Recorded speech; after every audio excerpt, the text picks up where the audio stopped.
सभी पार्टियों के नेता आते हैं, हमको गुमराह करते हैं, कोई देश के नाम पे, कोई धर्म के नाम पे, कोई जाति के नाम पे, कोई किस नाम से हमसे वोट लेते हैं और वोट लेने के बाद हमारे गांव की, हमारे आम लोगों की समस्याएं वैसी की वैसी बनी रहती है।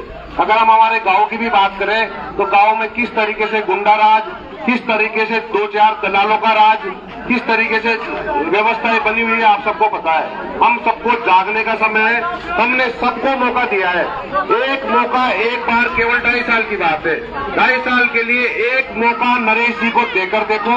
आप सबने इनका संघर्ष देखा है, चाहे पिपलोदी के छोटे छोटे नन्हे बच्चों के लिए न्याय दिलाने की बात हो या सड़कों पर संघर्ष करने की बात हो, जयपुर से लेकर पूरे राजस्थान में हमारे भाई, आपके बेटे नरेश जी संघर्ष कर रहे हैं। और इस संघर्ष को अगर हम हमारे 12 जिले के बेटे को हम लोग मजबूत नहीं करेंगे तो फिर कौन करेगा। हमारे नरेश जी जब टोंक में गए और टोंक में इन्होंने चुनाव लड़ा तो टोंक की जनता ने 12 के बेटे पर भरोसा जताकर 60,000 वोट दिए। तो हम सबकी भी जिम्मेदारी बनती है कि पूरे राजस्थान को ये बताया कि 12 जिला कमजोर नहीं है। अगर 12 जिले के बेटे पर जयपुर टोंक वाले भरोसा कर सकते हैं तो दूसरा भरोसा 12 जिले की जनता वहां के बेटे के करेगी। और 1 लाख वोट देकर 12 जिले की जनता हमारे नरेश जी को विधानसभा भेजेगी। जनता की आवाज ये बनेंगे, युवाओं की, किसानों की, मजदूरों की आवाज ये बनेंगे। आप सबने इनको देखा है, समझते हैं, जानते हैं। अभी जब ये कुछ भी नहीं है तब भी इनका इतना दबदबा और इतना लोकप्रियता है कि पूरे राजस्थान में नरेश मीणा को नाम से जानते हैं कि कोई नेता हो तो नरेश मीणा जैसा हो। क्योंकि पहली बार अब तक केवल हेलीकॉप्टर में, हवाई जहाजों में घूमने वाले नेताओं को ना आगे बढ़ाया है। जो नेता 25-50 सालों से हमारे गांव के, हमारे बच्चों के, हमारे युवाओं के भविष्य को खाते हैं। आपको सबको पता है हमारे गांव में किस तरह से दलाली की प्रथा चल रही है। आप सब बुजुर्ग लोग जानते हैं कि आप सब लोग कितने समय से हम लोग आशीर्वाद देते आए, सबको, दोनों ही पार्टियों को हमने देखा है, लेकिन आम जनता का भला तो किसी ने भी नहीं किया। आज पहली बार मौका आया है कि हम जनता के बीच में से जनता के बेटे को निकालकर विधानसभा भेजें, ताकि लोगों को ये पता रहे कि हम सोए हुए लोग नहीं है, हम भी जगे हुए लोग हैं। और अगर जुल्म होगा, अगर नेता अन्याय करेंगे, जनता की अनदेखी करेंगे, तो जनता इतनी जागृत है कि जनता अपने बीच में से नरेश जी जैसे संघर्षशील युवा को निकालकर नेता बनाकर विधानसभा में भेजेगी। यही आपसे भरोसा है और यही आपको विश्वास के साथ मैं आपसे निवेदन करता हूं।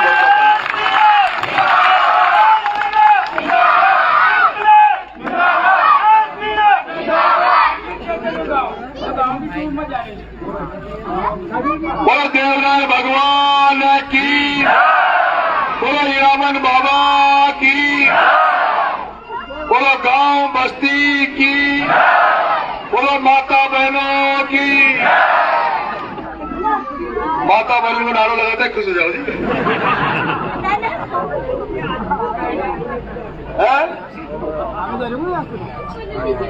राम राम साहब। गांव के बुजुर्ग पटेलों, माताओं, युवा साथियों, बच्चों, चुनाव का समय है। आपसे वोट मांगने और समर्थन मांगने, आशीर्वाद मांगने आया हूं। बच्चों ऐसा करो, तुम भाषण दे लो। कौन है बाहर पीछे बच्चा बोल रहा है? पुलिस आ गई पकड़ने।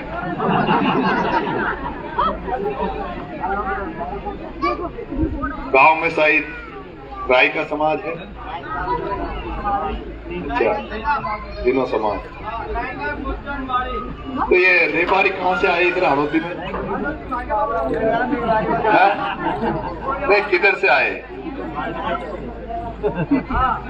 अच्छा, सांचौर से आए होंगे, जालोर से आए होंगे, जालोर से। हाँ? अच्छा, जोधपुर के पास से आकर बसे। ये अपना ये पचकुई मरी हूँ, अजमेर साइड के हूँ। बिल्कुल बिल्कुल। तो कितने बरस हो गए आपको? पीढ़ियां हो गई हैं। अच्छा, अब जानवर छोड़ दिए? हाँ? तो खेती बाड़ी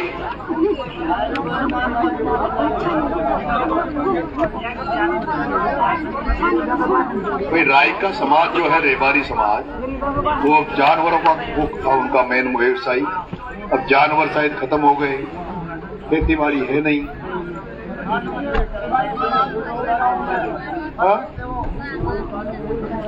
गुजर समाज के पास भी कम है। अच्छा, डूब क्षेत्र में आ रहा है गांव, तो मैं कल परसों जिन गांव में गया वो भी डूब क्षेत्र में थे 50। अच्छा, समस्या क्या है कि जैसे नदी के उधर वालों को तो 11 लाख दे रहे हैं और आपको 5-5 लाख दे रहे हैं, तो आपने कभी मुद्दा नहीं बनाया, आंदोलन नहीं किया?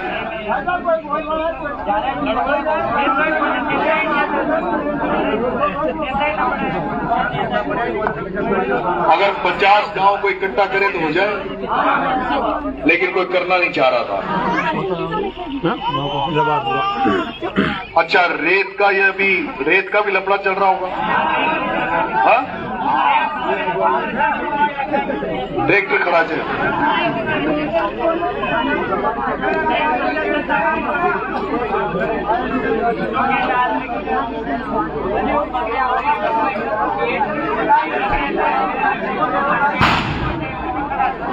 अब क्या हुआ?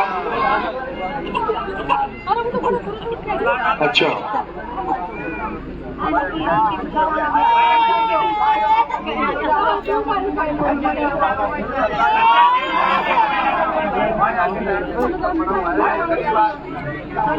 आप सब लोग जानते हो प्रमोद भाई के टाइम से भ्रष्टाचार का ये माहौल बना हुआ है। लोगों की, गांव वालों की, किसानों की, ट्रैक्टर वाले जो बेचारे मजदूरी करके मेहनत करके पैसा कमाना चाहते थे, परिवार का पालन करना चाहते, उन लोगों की 2 लाख 3-3 लाख रुपए की रसीदें बनी, ये भी आप सबको पता है। और वही सिस्टम आज तक भी चल रहा है, कोई परिवर्तन आया नहीं। एक तरफ साफनाथ, एक तरफ नागनाथ।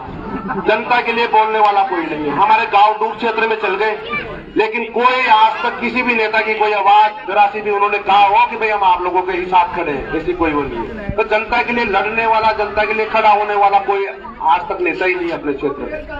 केवल और केवल व्यापारी, धंधेबाज लोग, जिनको केवल और केवल राजनीति में आके धंधा करना है और धंधा करने हम सब गांव वालों का शोषण करना। हम बोले वाले लोग बातों में आ जाते हैं, सोचते हैं, उम्मीद करते हैं कि शायद ये तो हमारा भला करेगा, लेकिन दोनों कहीं से भी हमारा भला नहीं हुआ। इसलिए फिर भी व्यक्तिगत निवेदन है कि एक बार आप सब जानते हो कि किस तरीके से जनता के लिए खड़े होते हैं, किस तरीके से युवाओं के लिए, किसानों के लिए, गरीब आदमी के लिए खड़े होते हैं। आपको भी एक उदाहरण बताता हूँ। एक गाँव के पहले 8-10 बच्चे मिले, उनसे मैंने पूछा भाई कौन खड़ा हो रहा है, तो साहब पीसाड़ा की तरफ से तो प्रमोद भाई और एक डाल देगा ना चलती में, मोदी जी की तरफ से एक वो मोरपाल जी और मन की, और गरीबा की तरफ से नरेश मीणो पड़ो। अब बताओ आप, छोटे छोटे बच्चों में, छोटे छोटे बच्चे, उनमें भी इतनी जागृति है कि उनको पता है कि हम गरीब और आम आदमियों की तरफ से नरेश मीणा खड़ा हुआ है। तो आप सब लोगों की जिम्मेदारी दोगुनी हो जाती है कि मजबूती से अपने गांव ही नहीं, विधानसभा के सभी गांवों में जागने के साथ साथ एक मजबूती से बुलंद आवाज विधानसभा में भेजो। एक मौका देके देखो आपके भाई, आपके बेटे को, यही आपसे निवेदन है। राम राम साहब, मुझे आशीर्वाद देना, समर्थन देना। मैं आपको ये विश्वास और भरोसा दे रहा हूं कि एमएलए बनने के बाद मंदिर पे खड़ा हूं, मंदिर पे खड़ा हूं। 25 साल से केवल ईमानदारी से, चरित्रता के साथ राजनीति करी है। एमएलए को 1 साल के 4-5 करोड़ मिलते हैं बांटने के लिए, लेकिन चवन्नी का भ्रष्टाचार करूंगा नहीं और ना किसी को भ्रष्टाचार करने दूंगा। ना भ्रष्टाचार करूंगा और ना भ्रष्टाचार को करने दूंगा, ना भ्रष्टाचार को सहन करूंगा। एमएलए बन गया तो जो भी भ्रष्ट अधिकारी कर्मचारी है वो अंतर छोड़ देंगे और नहीं छोड़ेंगे। और अगर नहीं छोड़ा और किसी से रिश्वत ले ली, मेरे पास कोई आया कि मेरे से पैसा खा गया, तो काला मुंह करके कोयले से गधे में बिदा के बंदोरी निकाल दूंगा।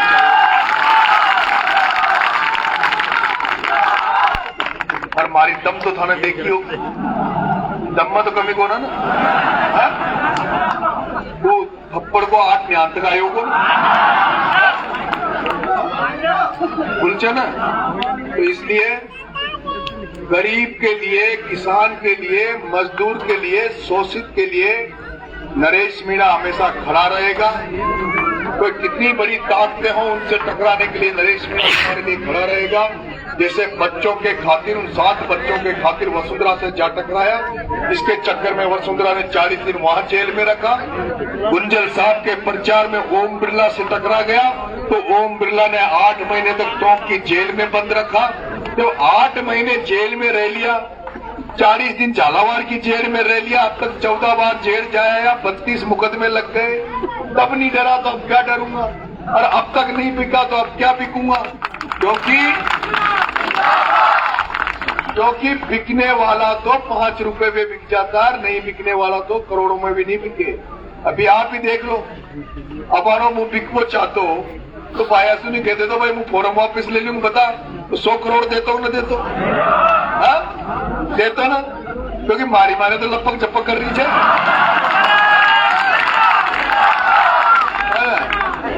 ऐसे ही कोटा में अगर मैं चुनाव में गुंजल साहब के साथ खड़ा था, अगर उसने बिरला ने ऑफर दिया, अगर बिरला के साथ चल जातो तो मुगाई जेल थोड़ी जातो, मुझे ऐसा आराम कर दो।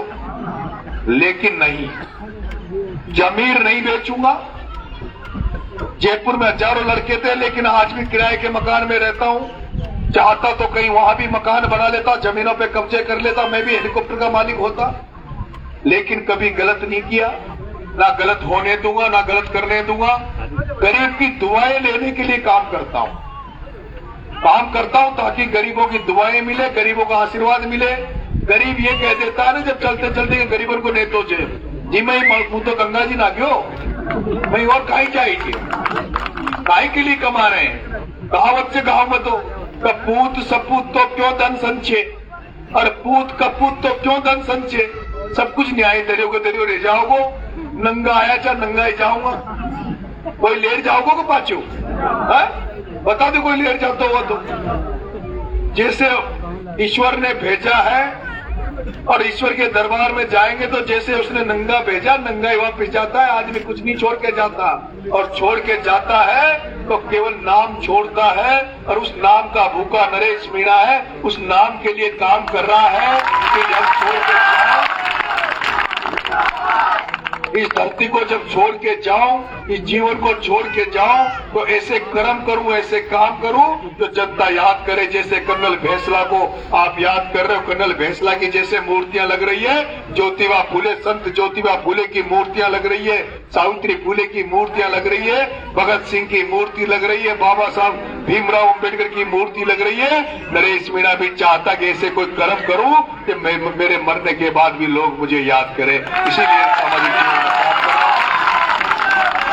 उम्मीद करता हूं आप मुझे समर्थन करेंगे, आशीर्वाद देंगे।